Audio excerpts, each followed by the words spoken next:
আপনাদের সামনে চলে এলাম আবারও আরো একটা বিষয় যেটা আমরা এর আগের দিন আলোচনা করেছি, কিন্তু ওই যে বলেছি একটা ভিডিওতে তো সম্পূর্ণ সবকিছু ইলাবোরেট করে বলা যায় না। জানি না আজকের ভিডিওটাতেও কতটা ইলাবোরেট করে সবটা বলা যাবে, তবে পণ্ডিতজি চেষ্টা করেন যে যতটা আপনাদেরকে জানানো যায়। বাকিটা তো আপনারা পণ্ডিতজির কাছে আসেন এবং সেখান থেকে জানেন, সেগুলো তো পরের বিষয়। তবে প্রাথমিকভাবে তিনি কিন্তু আপনাদেরকে সমস্ত বিষয়টাকে জানানোর চেষ্টা করেন। আর আমরা এর আগের দিন কেতু সম্পর্কে একটা আলোচনায় ছিলাম এবং কেতু সম্পর্কে আলোচনা করতে করতে 6th হাউস অব্দি তিনি আমাদেরকে কিন্তু ইন ডিটেলস, মানে আপনাদেরকে ইন ডিটেলসে জানিয়েছেন। চলুন সেটারই আজকের সেকেন্ড এবং শেষ পার্টটা আপনাদের সামনে তুলে ধরবো। প্রথমে আপনারা জানেন যে আজকে এই রোহিণী অ্যাস্ট্রো সলিউশনের যে অনুষ্ঠান, সেই অনুষ্ঠানের যিনি প্রিন্সিপাল এবং সেই অনুষ্ঠানের যিনি ফাউন্ডার রোহিণী অ্যাস্ট্রো সলিউশনের, তিনি আর কেউ নন, আপনাদের সবার প্রিয় পণ্ডিতজি, অর্থাৎ পণ্ডিত শঙ্খজিৎ ভট্টাচার্য। তাকে প্রথমেই জানাবো নমস্কার। তো পণ্ডিতজি, যে বিষয়টা নিয়ে আমি বলছিলাম যে আমরা তো এর আগে 6th হাউস অব্দি জেনে নিয়েছি কেতুর মানে সম্পর্কে, তার ভালো মন্দ সমস্তটা। আজকে 7th হাউস থেকে জানবো, মূল বিষয়ে যাব। তবে তার আগে একটু আমি জানতে চাই যে আমরা না অনেক সময় কালার থেরাপি নিয়েও কথা বলি, আপনি নিজেও বহুবার বলেছেন। তো কেতুর কি স্পেসিফিক্যালি কিছু কালার আছে যেটা আমরা ইউজ করতে পারি? প্রত্যেকটা প্ল্যানেটের আলাদা আলাদা কালার রয়েছে। হ্যাঁ, তো এখানে কেতুরটা কি আছে? কালারও আছে। কেতুর কালার দু রকম কালার ধরা যায় কেতুকে। কিছু কিছু ক্ষেত্রে কেতুকে কালো কালার হিসেবেও বলা যায়, কেতুর জন্য কালো।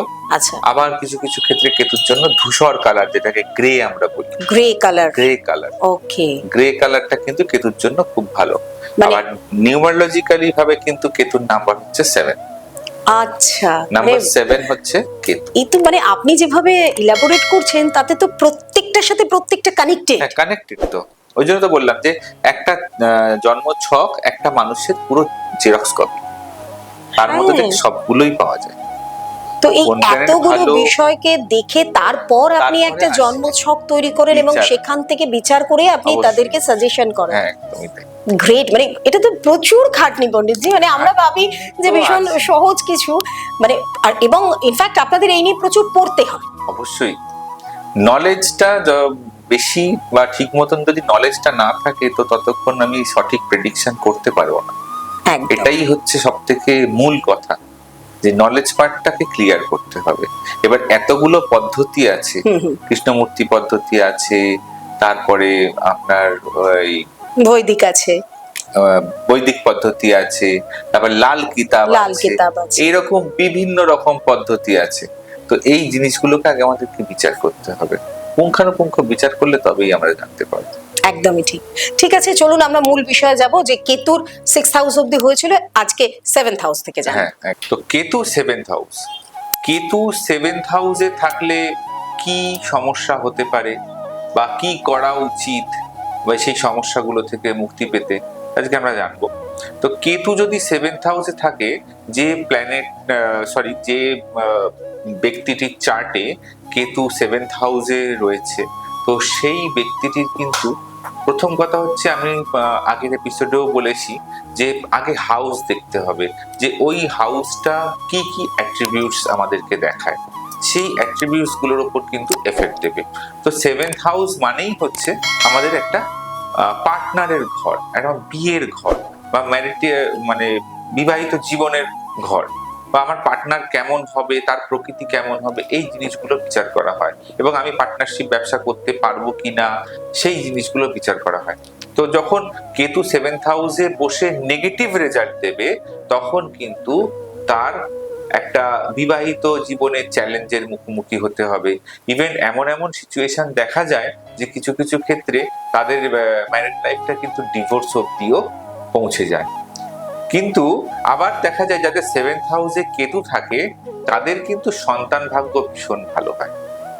তাদের সন্তানরা কিন্তু ভীষণভাবে নাম, যশ, খ্যাতি, প্রতিপত্তি, অর্থ, এগুলো কিন্তু তাদের খুব ভালো হয়। তো এটা হচ্ছে 7th হাউসের কেতু। আবার 7th হাউসে যদি কারোর কেতু পজিটিভ, মানে ভালো রেজাল্ট যদি দেয়, তাহলে সে কিন্তু পার্টনারশিপ ব্যবসা করলেও সে ভীষণ ভালো রেজাল্ট পাবে, এবং তার ব্যবসায়িক দিক থেকে তার পার্টনার তাকে কখনো ঠকাবে না, এই জিনিসগুলো কিন্তু আসে। তো সেটা দেখতে হবে যে কেতু কি পজিশনে আছে, সেটা তো চার্ট বিশ্লেষণের উপর। তো ইন জেনারেলি কেতু কেতু যদি 7th হাউসে থাকে তাহলে কিন্তু তার একটা বিবাহিত জীবনের চ্যালেঞ্জ এবং তার ব্যবসার ক্ষেত্রে চ্যালেঞ্জ এইগুলো কিন্তু তাকে ফেস করতে হয়। তো এর জন্য যে উপায়টা আছে সেই কেতু যদি 7th হাউসে বসে আর যদি নেগেটিভ রেজাল্ট দেয় তাহলে তার জন্য কি উপায় আপনারা করবেন। আপনাদের জন্য তার জন্য ছোট্ট দুটো উপায় আমি বলে দেবো। কেশর চন্দন পাওয়া যায়, কেশর চন্দনের তিলক যদি আপনারা প্রত্যেক দিন কপালে দিতে পারেন তাহলে কিন্তু 7th হাউসের কেতুর নেগেটিভ রেজাল্ট থেকে কিন্তু আপনারা পজিটিভ রেজাল্ট পাবেন। আর একটা জিনিস, 7th হাউসে যাদের কেতু থাকে তাদের জন্য স্পেশালি কালো কুকুরকে খাওয়ানো ভীষণ ভাবে উপকারী।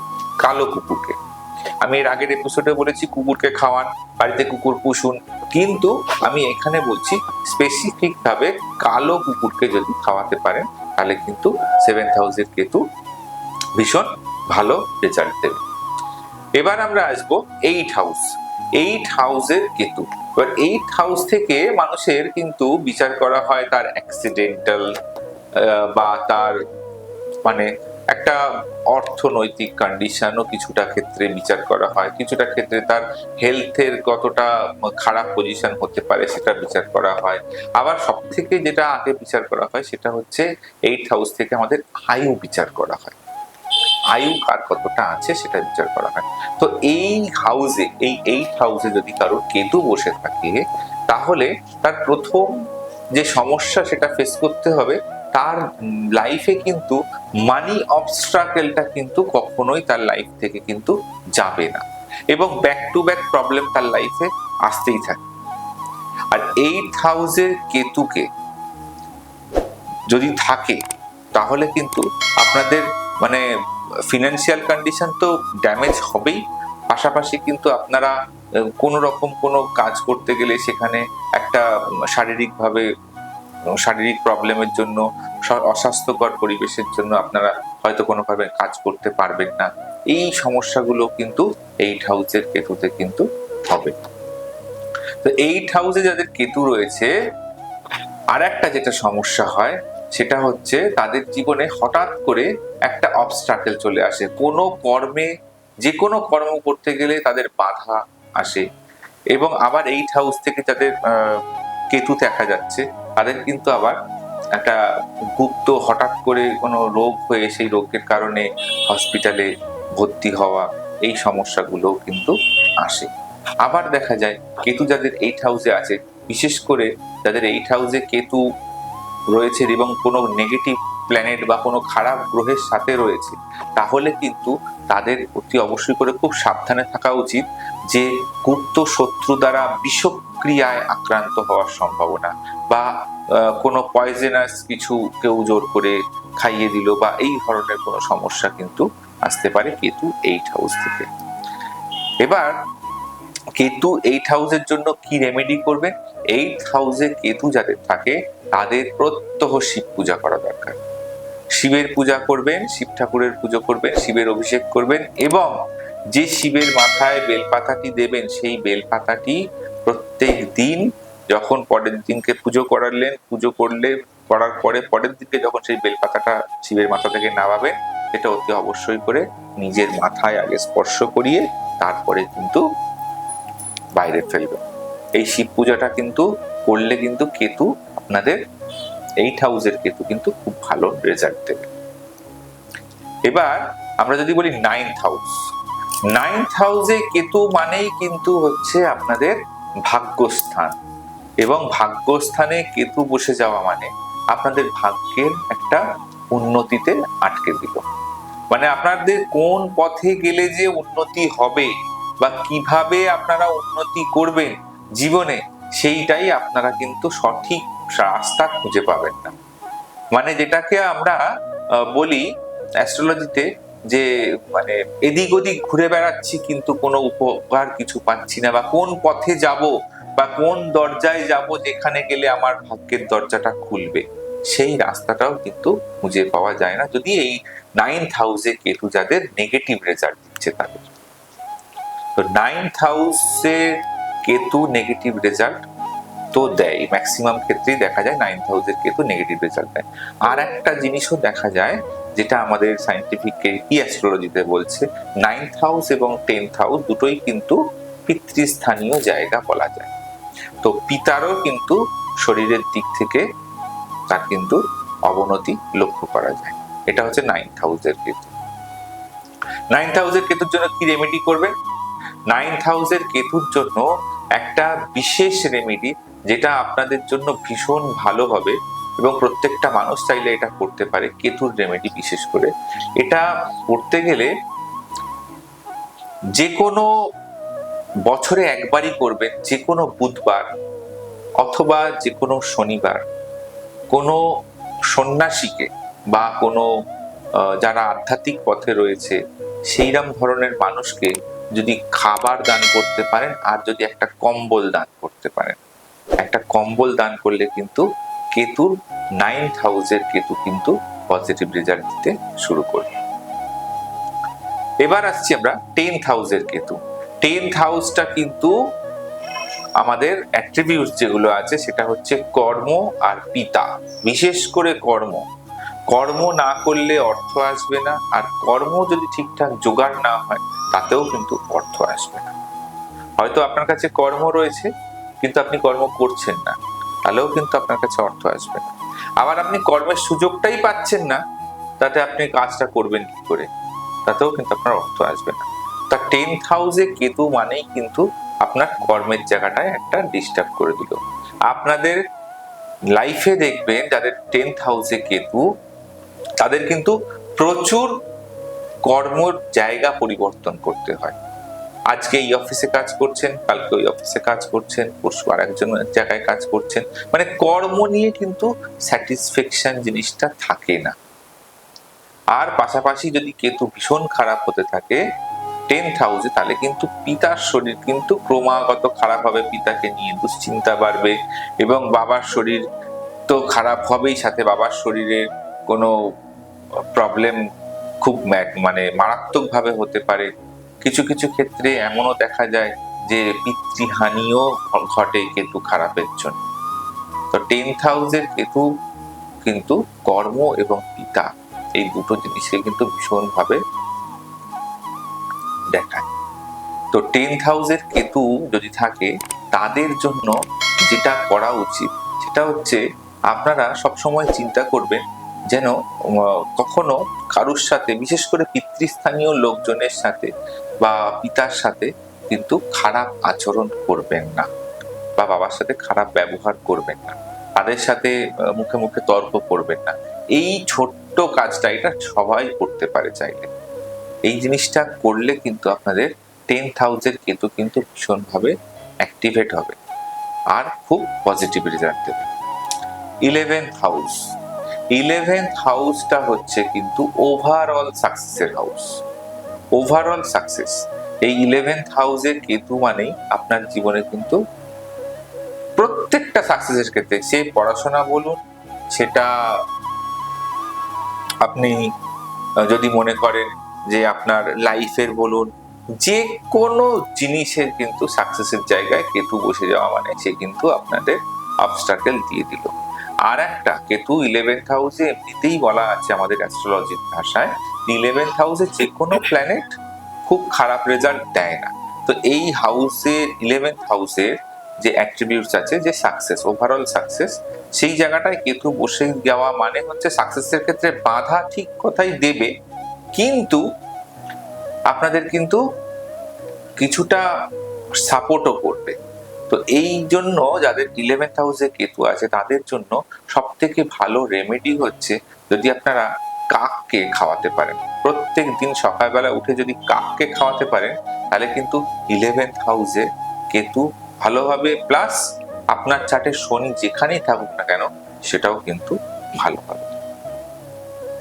এবার আসছি 12th হাউস। 12th হাউস মানে হচ্ছে মোক্ষ লাভের জায়গা আর অথবা ব্যয়ের স্থান, খরচ। যেমন ফার্স্ট হাউস যদি আমাদের লগ্ন হয়, ফার্স্ট হাউস মানে হচ্ছে আমি নিজে বা যে মানুষের চার্ট এনেছেন বা যে মানুষের চার্ট দেখছি সেই মানুষটি নিজে, তার ফার্স্ট হাউস থেকে বিচার করা হচ্ছে। আর 12 হাউস হচ্ছে সেই মানুষটির ব্যয়, মানে অর্থকারী ব্যয় বলুন, হেলথের ব্যয় বলুন, যে কোনো কিছুর ক্ষেত্রে তার ব্যয়, এটা হচ্ছে খরচের জায়গা। বা এটাও বলতে পারেন যে আপনি পুরো ভোগ, আমাদের ফার্স্ট হাউস হচ্ছে আমাদের ভোগ বিলাস, এই সমস্ত জিনিসগুলো সমস্ত কিছু ডিপেন্ড করে আমার কিরম ভোগ, আমি কিরম ভোগী, আমি কিরকম মানুষ, আমার চরিত্র কিরকম, এই জিনিসগুলো সব ফার্স্ট হাউস থেকে বিচার করা হয়। ঠিক তার অপোজিট জিনিসটাই হবে হচ্ছে 12 হাউস। আর 12 হাউস থেকে আমাদের ত্যাগের কারণ, মোক্ষ লাভের কারণ। তা 12 হাউসে যদি কারোর মানে কেতু বসে যায়, তাহলে কিন্তু তার জীবনে মানে সবকিছুই সে পাওয়ার পরেও এমন একটা সময় আসবে তার মনে হবে যেন আর কোনো কিছুর মায়া তার আর কোনো থাকবে না। সেই মায়া ত্যাগ করে তার মনে হবে যে আমি মোক্ষ লাভের দিকে চলে যাই। যে মনুষ্য জীবনের যে উদ্দেশ্য, 12 হাউসের কেতুটাই একমাত্র কিন্তু নেগেটিভ খুব কম দেয়, পজিটিভটা বেশি দেয়। পজিটিভটা কোন জায়গায় দেয়? পজিটিভটা দেয় সংসার ছেড়ে বেরিয়ে যদি কেউ যেতে চায় বা সংসারের থেকে যদি কেউ মুক্তি চায়, তবে তাদের চার্টে কিন্তু 12 হাউসের কেতু পজিটিভ রেজাল্ট দেবে। আর যদি কেউ সংসারে থেকে তার যদি 12 হাউসে কেতু থাকে, তাহলে কিন্তু তার লাইফে কিন্তু ব্যাক টু ব্যাক প্রবলেম, আর তার লক লাগিয়ে দেবে, তার পুষ্টি কিন্তু লক লাগিয়ে দেবে। না তার ম্যারিড লাইফ ভালো হবে, না তার নিজের ক্যারিয়ার ভালো হবে, না তার জীবনে সে কিছু একটা জায়গায় পৌঁছতে পারবে। এই রকম কিন্তু প্রবলেম গুলো তাকে ফেস করতে হবে এবং তাকে প্রচুর হার্ড অ্যান্ড সোল চেষ্টা করতে হবে। এটা হচ্ছে 12 হাউসের কেতু। 12 হাউসের কেতুর জন্য যেটা বিশেষ রেমেডি, 12 হাউসের কেতুর জন্য, সেইটা অতি অবশ্যই করে তো আপনাদের যে কাজটা করতে হবে সেটা হচ্ছে সাধু সন্ন্যাসীকে বা মন্দিরে আধ্যাত্মিক স্থানে একটু দান ধ্যান করতেই হবে। পাশাপাশি খুব সহজ একটা রেমেডি আমি বলে দিচ্ছি, যাদের 12 হাউসে কেতু, তাদের যে কেতু যত খারাপই হোক না কেন, 12 হাউস বলে নয়, এবং 12 হাউসের জন্য স্পেশালি কিন্তু এটা ইন জেনারেল কেতুর রেমেডি সবাই করতে পারে। তেঁতুলের বীজ, যেটা তেঁতুলের বীজ হয়, সেই তেঁতুলের 11টা বীজ নিয়ে যদি কোনো বুধবার ঠিক সূর্য ডুববে সেই সময় আর সন্ধে হবে সেই সময়টাতে যদি এই 11টা তেঁতুলের বীজ নিয়ে কেউ অশ্বত্থ গাছের গোড়ায় গিয়ে পুঁতে দিয়ে আসতে পারে, যে কোনো বুধবার 11টা তেঁতুলের বীজ নিয়ে গিয়ে অশ্বত্থ গাছের গোড়ায় পুঁতে দিয়ে আসতে হবে। এই একটি রেমেডি সে মাসে একবার করে করুক, তার 12 হাউসের কেতু কিন্তু ভীষণভাবে পজিটিভ হয়ে যাবে এবং পুরো তার লাইফটা 360 ডিগ্রি অ্যাঙ্গেলে ঘুরে যাবে। এটা চ্যালেঞ্জ করে বললাম। এটা হচ্ছে 12 হাউস এবং ইন জেনারেল কেতুর কিন্তু ফল। তো আজকে কেতুর এই যে 12টা রাশির আপনি যেগুলো বললেন সেগুলো তো আমরা শুনলাম, এবং ইন জেনারেলও আপনি বলে দিলেন। ইন জেনারেল করে দিন। মানে একটা জিনিস এটা না বলে নয়, প্রত্যেকটা রাশির আপনি যখন বলছেন তার সলিউশনটাও কিন্তু বলে দিচ্ছি। আপনি বলে দিচ্ছেন। হ্যাঁ। এটা একটা ভীষণ ভালো দিক। তার কারণ মানুষের না একটা একটা জায়গায় এসে দেখবেন কিউরিসিটির সাথে সাথে সব থেকে যেটা তারা ফিল করে অবশ্যই। সেটা হচ্ছে যে বেরোবো কি করে এর থেকে, জেনে তো আমার তো নিলাম। আছে, হ্যাঁ, কিন্তু করবোটা কি করবোটা তার কি? জন্য? এই যে একটা তখন একটা আপনি তো প্রবলেম বলে হ্যাঁ, দিচ্ছেন, হ্যাঁ। সলিউশনটা কি করে পাবো? এক্স্যাক্টলি, আপনি আমার মুখের কথাটা কেড়ে নিলেন। সেই জন্য আপনার অনুষ্ঠান বা আপনার এই ভিডিওগুলো বোধহয় এই জন্য ভাইরাল হয় যে মানুষ সমস্যা সমাধান দুটো একসাথে, ওই আমরা বলি না package, buy one get one এর মতো বোধহয় পেয়ে যায়। এনিওয়েজ, এরকম আলোচনা, এরকম বিষয় নিয়ে আবারও আপনার কাছে আসবো। অ্যাকচুয়ালি ব্যাপারটা হয়ে যায় কি, ছোট ছোট অনেকগুলো বিষয় বোঝার থাকে, দেখার ঠিক, থাকে। ঠিক। তো একটা ছোট অনুষ্ঠানের মধ্যে এতগুলো বলা সম্ভব নয়। সত্যি তাই। আমি যেটা বললাম ইন জেনারেলি বললাম, হাউসে কেতু দেখলেই যে এই ফলটা কিছু কিছু ক্ষেত্রে দেখাও যায় তার ব্যতিক্রম। যে আমি যে বললাম যে 10th হাউসে বলুন, 8th হাউসে বলুন কেতু রয়েছে, অনেকে আবার পজিটিভ রেজাল্টও পায়। অন্য প্ল্যানেটের পজিশনও দেখতে হয়, জিনিসগুলো বিচারের বিষয় আছে। এক্স্যাক্টলি। তাহলে দেরি কিসের? রোহিণী অ্যাস্ট্রো সলিউশনের চ্যানেলটাকে যদি সাবস্ক্রাইব এখনো না করে থাকেন, তাহলে তো আপনি পিছিয়ে আছেন। আজই সাবস্ক্রাইব করুন, আর মানে বেল বাটন যেটা রয়েছে সেটাকে অবশ্যই কিন্তু প্রেস করে দেবেন। প্রথম ভিডিও আপনার কাছে গিয়ে পৌঁছবে। আর সব থেকে যেটা বড় কথা, ভালো থাকতে গেলে, ভালো রাখতে গেলে আমাদের এই অনুষ্ঠানগুলো আপনাদের দেখতেই হবে।